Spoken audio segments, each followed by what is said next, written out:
Bon, du coup, on est bien arrivé à Ho Chi Minh après 6h30 de bus à peu près. On est arrivé vers 23h parce qu'après on avait 40 minutes de taxi de la station de bus jusqu'à notre hôtel. Du coup, on s'est posé, on a commandé McDo, on est en train de regarder Koh Lanta là, il est plus de minuit passé, mais on finit Koh Lanta, on a juste fait une pause pour aller se doucher comme ça. Ensuite, on peut aller dormir direct. Demain, ça va être plutôt chill.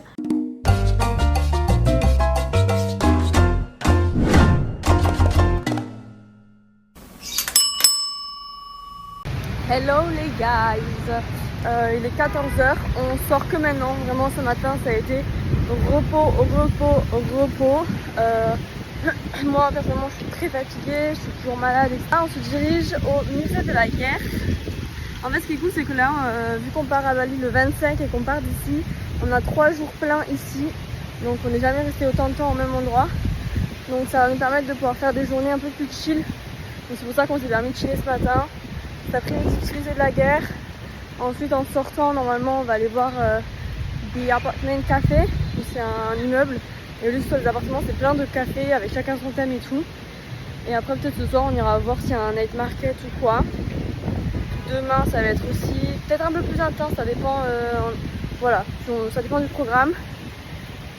Et troisième jour, on fera ce qu'on n'aura pas pu faire. Et après, le lendemain, on part à Bali.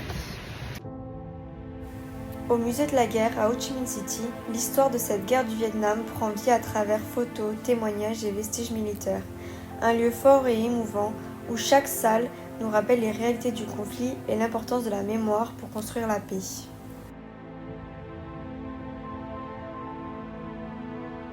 Du coup, on a fini le musée de la guerre, c'était super intéressant.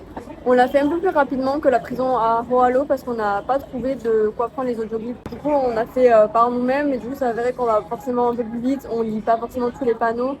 Après, on avait déjà avec Roalo une bonne partie de l'histoire, donc c'était super intéressant. J'ai pas énormément filmé dans le musée parce qu'encore une fois, ça ressort pas en vidéo forcément. De faire un musée, autant, enfin, vaut mieux venir et le faire. Mais c'est franchement super intéressant. J'ai quelques plans. J'essaierai de vous mettre un petit peu aussi des points historiques. Et là, on est au The Apartment Café. Du coup, c'est un immeuble où il y a plein de cafés à la place des appartements. Et du coup, là, on s'est calé dans un café parce qu'on a super soif. On a vu qu'ils avaient des planches de charcuterie et des fondus au chocolat avec des guimauves, des fraises et tout. Du coup, là, on se tâte à rester ici ce soir pour manger ici et prendre le truc à charcuterie et le plateau de fondu là. Donc, on est en train de se tâter. En fait, aujourd'hui, du 22 avril au 30 avril, ils célèbrent les 50 ans de la libération du Vietnam. Du coup, c'était hyper symbolique en fait qu'on fasse le musée aujourd'hui. Je vous explique, au bar où on était tout à l'heure, il y avait un truc de plateau de charcuterie, fromage et tout. On voulait trop commander ça, mais il y en avait plus. Du coup, on a regardé sur Google Maps, enfin dans les mandats de ChatGPT, d'autres endroits où on pouvait en manger. Et là, on voit un truc et tout, on se dit nickel, on y va. Et là, déjà, on est dans une rue un peu bizarre où il y a des meufs habillées un peu sexy, il y a beaucoup d'hommes, etc. On arrive devant le restaurant, en fait c'est un bar et il n'y a que des hommes dedans, vraiment que des hommes dedans. On regarde les avis parce qu'on n'avait pas regardé les avis, enfin on avait regardé les avis mais on n'avait pas regardé les avis. Mais on voit que c'est que des hommes en fait qui ont donné leur avis. Du coup bah on est reparti parce qu'on se sentait pas à l'aise, c'est aussi que des hommes quoi. Mais nous on veut notre charcuterie. Du coup bah là on se retrouve au milieu de la rue, on sait pas où aller. Mais au moins, enfin en tout cas, par contre on sait pas, enfin moi je me suis pas sentie en insécurité ou quoi. Hein. Ah oui. Vraiment pas. Du coup, on est allé au 7-Eleven, on s'est acheté à manger, on a trouvé des saucissons, on va essayer de goûter ça. Et on s'est posé sur la place, du coup, parce que donc on est derrière les poubelles, mais c'est pas grave, au moment où on est assis. Il va y avoir ça sent pas. Hein. Ouais, ça sent pas du tout. Il va y avoir un défilé, donc comme je disais tout à l'heure, c'est les 50 ans de la libération du sud du Vietnam, du coup, qui a un peu mis fin à la guerre du Vietnam. Bah, il y a un défilé. Donc ça va être trop chouette. On goûte en direct. Allez, ça y est, j'ai ouvert. Vas-y. Ah mais ça sent bon. Ça sent bon ? Ouais.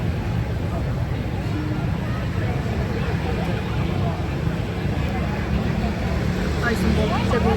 Ah c'est horrible. Ils sont bons. Pas autant qu'en France mais... Je suis censée être en régime sans lactose, sans gras, sans café, sans rien. Mais vas-y c'est bon. On fait une petite exception à la règle aujourd'hui. On n'a pas de serviette. Ouais. POV, ça fait des heures que t'attends pour avoir une bonne place. Mais bah, vu qu'il y a des gosses, ils se mettent devant toi, quoi. Voilà.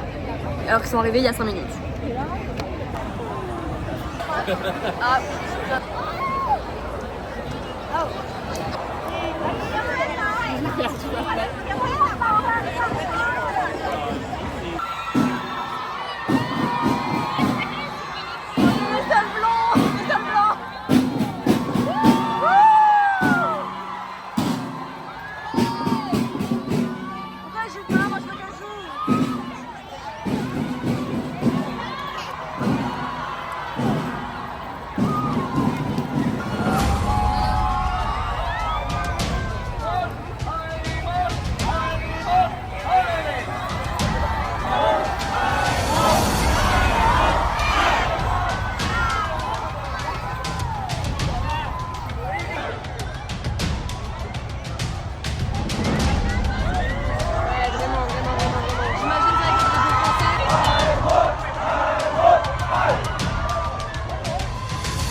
Bon, du coup c'était court, mais apparemment c'était juste une répétition. Waouh, mais attendez. Voilà. C'était court, mais apparemment c'est juste une répétition. La vraie célébration c'est le 30 avril, mais malheureusement on sera plus là, on sera à Bali. Mais franchement c'est super émouvant, moi ça m'a mis les larmes aux yeux. C'est super beau de voir un peuple uni, aimer son pays, purée, pourquoi on peut pas faire ça en France? Agiter des drapeaux. Ouais, agiter les drapeaux du pays, pourquoi on peut pas faire ça en France? S'il vous plaît, soyez fiers de votre pays, de votre histoire, de votre culture. Ils ont tous les t-shirts Vietnam rouge avec l'étoile jaune ici. Ils ont les drapeaux. Tous les petits drapeaux. Ouais. C'est trop beau. Et franchement, ils étaient là. Genre, quand il y avait les troupes qui arrivaient, ils étaient là, ils les acclamaient, quoi. Enfin, c'était bon. Moi, ça me mettait la chair de poule, genre vraiment. Et quand on voit qu'il y en a certains en France qui veulent supprimer le défilé du 14 juillet, mais. Moi, je trouve que c'est ce qui manque à la France, du patriotisme et d'aimer son pays. Franchement, c'était trop beau de les voir célébrer. C'est Independence Day, en vrai, ça fait que 50 ans que le Vietnam est indépendant, c'est fou. Je trouve ça fou, ça fait que 50 ans que la guerre est finie. Sachant que c'est un pays qui a été en guerre pendant plus de 100 ans pour son indépendance, avec la colonisation des Français. Ensuite, il y a eu la Seconde Guerre mondiale, mais ensuite les Français ils ont voulu reprendre le pays et ils se sont battus, ils se sont battus, ils se sont battus. Après, il y a eu la guerre du Vietnam avec les anticommunistes et les communistes. Et là, il y a les Américains qui sont venus aussi combattre. Et ils se sont battus, genre vraiment. Je trouve ça trop beau. J'adore l'histoire. Et là-bas, fais gaffe aux scooters. Ouais, regarde ça. Bah oui, mais attends, je filme un million de scooters. J'avais mis autant de scooters au même endroit.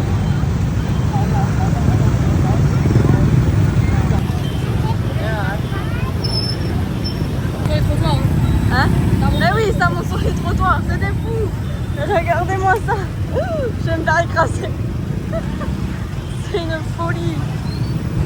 pas si vous vous rendez compte de la quantité de scooters qu'il y a. C'est une folie furieuse. Mais ça roule même sur les trottoirs, on peut même plus marcher. Même sur les trottoirs, on n'est pas en sécurité, c'est fou. Attends.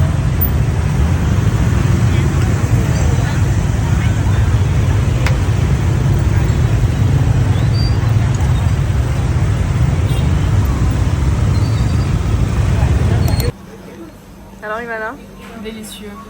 je te fais une petite démo. Le petit chamallow. Bon, je l'ai foutu un peu partout. Mais il faut payer pour les serviettes, donc Oui. on verra.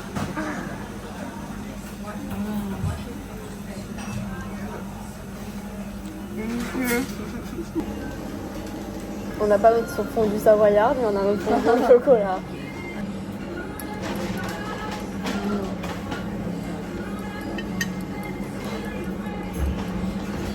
Bon, du coup il est 14h43, on est retourné au café, on a été hier. Moi j'ai pris des pâtes à la bolognaise et après on s'est pris nos fondues du coup au chocolat avec des chamallows, des fraises et des petits bretzels, c'était super bon.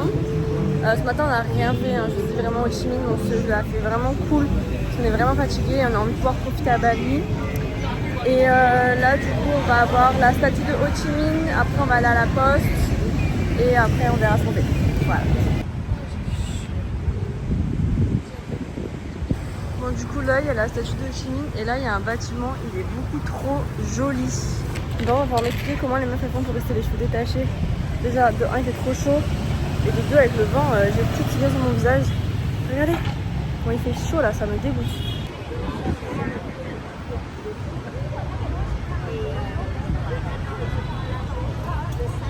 Bon, du coup là, on a trouvé nos cartes postales.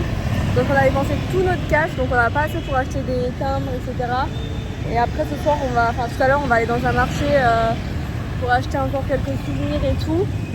Et du coup, il nous faut un peu de cash.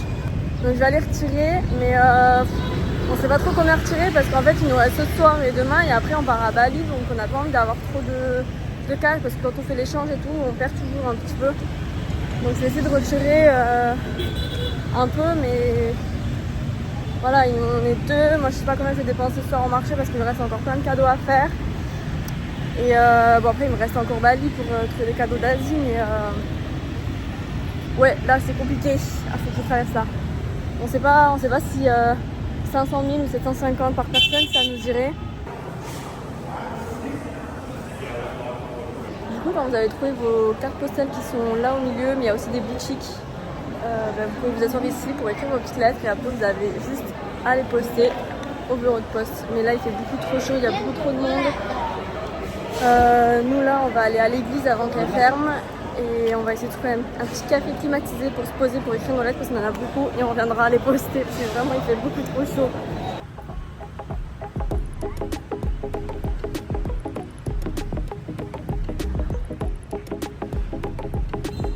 Bon, du coup là on se trouve devant l'église rose.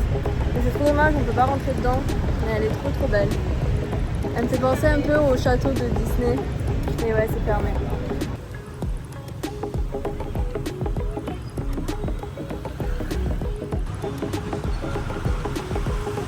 L'église, on a été posé dans un café pour finir d'écrire nos lettres, mais j'en ai eu pour 2 heures, j'avais tellement de lettres à écrire. On a voulu revenir à la poste pour les poster, mais c'était fermé, donc on reviendra demain. Et du coup là on va aller au marché pour finir nos cadeaux.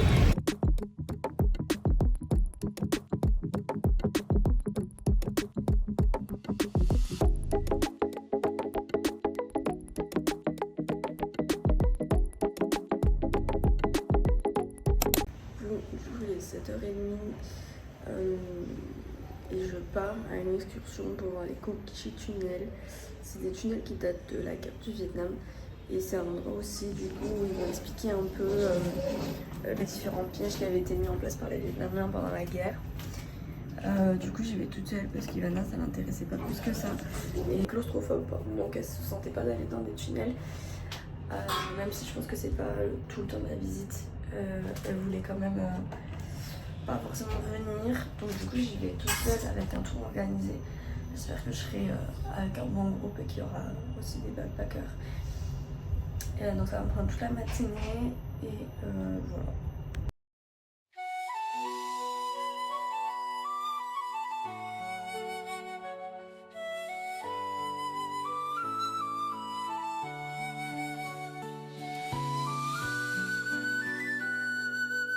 Bienvenue à quelques kilomètres de Ho Chi Minh City, au cœur d'un site chargé d'histoire, les tunnels de Cu Chi. Ici, sous nos pieds, s'étend un incroyable réseau souterrain de plus de 250 km, creusé à la main par les combattants vietnamiens pendant la guerre du Vietnam. Ces tunnels n'étaient pas de simples passages, ils formaient une véritable ville souterraine. Dortoirs, cuisine, hôpitaux, salles de réunion, dépôts d'armes, tout était dissimulé sous la jungle. Les entrées, parfois larges de seulement quelques dizaines de centimètres, étaient soigneusement camouflées. Invisibles pour l'ennemi, elles permettaient aux soldats de disparaître en quelques secondes. Dans ces galeries étroites et sombres, la vie était difficile. L'air y était rare, la chaleur étouffante, et chaque déplacement demandait courage et endurance. Pourtant, ces tunnels ont permis aux combattants vietnamiens de résister face à une armée technologiquement supérieure. On découvre également les ingénieux pièges artisanaux conçus pour ralentir et intimider les forces adverses. Chaque détail témoigne d'une stratégie basée sur la discrétion, la patience et la connaissance du terrain. D'ailleurs, les entrées y étaient tellement secrètes qu'on ne pouvait pas faire de map pour noter les entrées de chaque tunnel. Donc la devise était « Remember or die », souviens-toi ou meurs. Aujourd'hui, la visite des tunnels de Cu Chi nous plonge dans cette réalité. En s'y aventurant, on comprend mieux les conditions extrêmes dans lesquelles des milliers de personnes ont vécu et combattu. Plus qu'un site touristique, Cu Chi est un lieu de mémoire, un rappel poignant de la résilience, de l'ingéniosité et la détermination humaine face à l'adversité. Sous la terre silencieuse du Vietnam, l'histoire continue de résonner.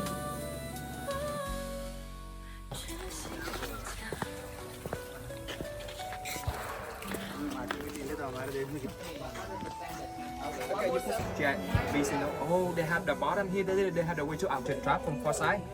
The spy attack the feet in the middle. From far side, attack the feet in the middle. Okay. And then second, okay, when she had a feet in the trap, they're gonna turn here. And you know when someone comes, okay, to the top, affect the whole body. From the bottom to the top. This is the window trap. We close it like window the house here. When they finish to drop, attack the front and the back of the body, front and back. Okay. Next. Okay, this is the holding chair. We so kind of crocodile mouth because they finish to drop, attack the feet also out in middle. But like a crocodile attack the feet in middle here. Get out. Next one. See some drop and with foot flat. When she had a foot flat here, nothing at the bottom, similar to the tiger jaw, isn't it? But at the bottom. Step down, I let guys do. Then hold on to tell you how to be called.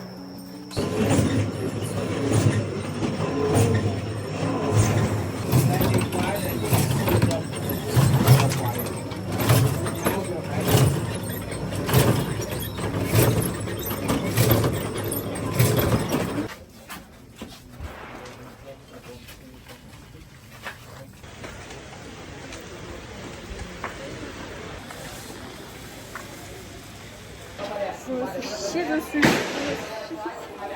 Je me suis chié dessus. Voilà.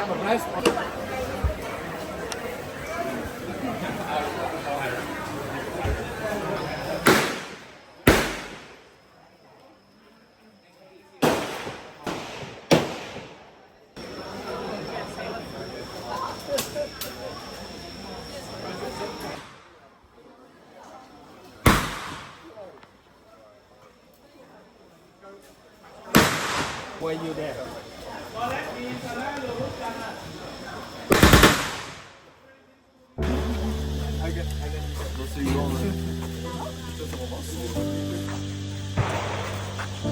Sandal here. And this is a special sandal because we recycle from from a tire. This is a tire here. One tire, like a long chain, to 15 pesos to certain size, bigger size, less sandal.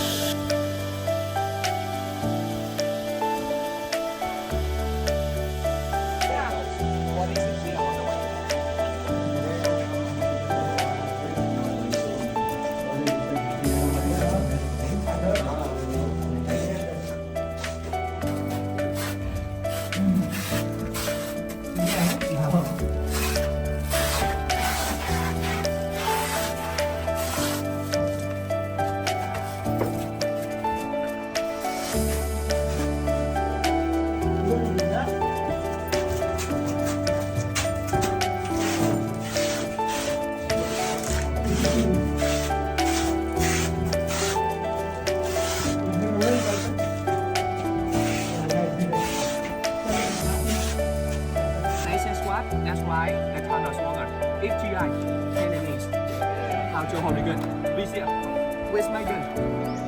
Okay, that's the temple, isn't it? And this is the first reset, the second reset.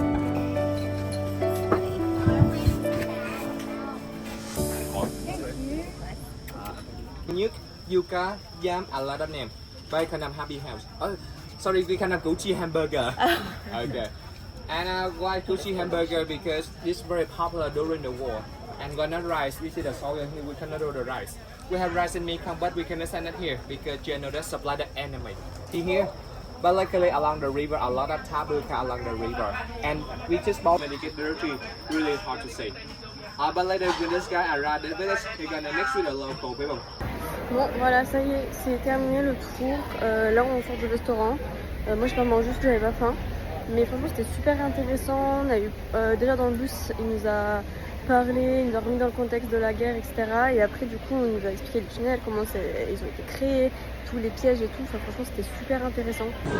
On est en train de faire nos timbres, mais putain, il faut mettre 3 timbres. Donc, du coup, ça, à chaque fois, on galère à pas cacher le mot, à pas cacher l'adresse.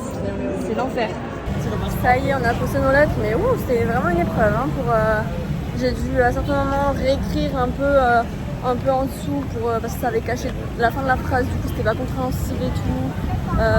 On avait des cartes où derrière il y avait des petits dessins, genre du coup les petits dessins ils sont cachés. C'est trop nul de devoir mettre 3 timbres. Et en plus c'est pas des petits timbres.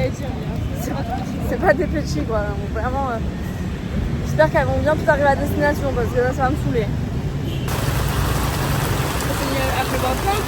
Ouais. Notre première pluie. C'est notre première pluie en Asie.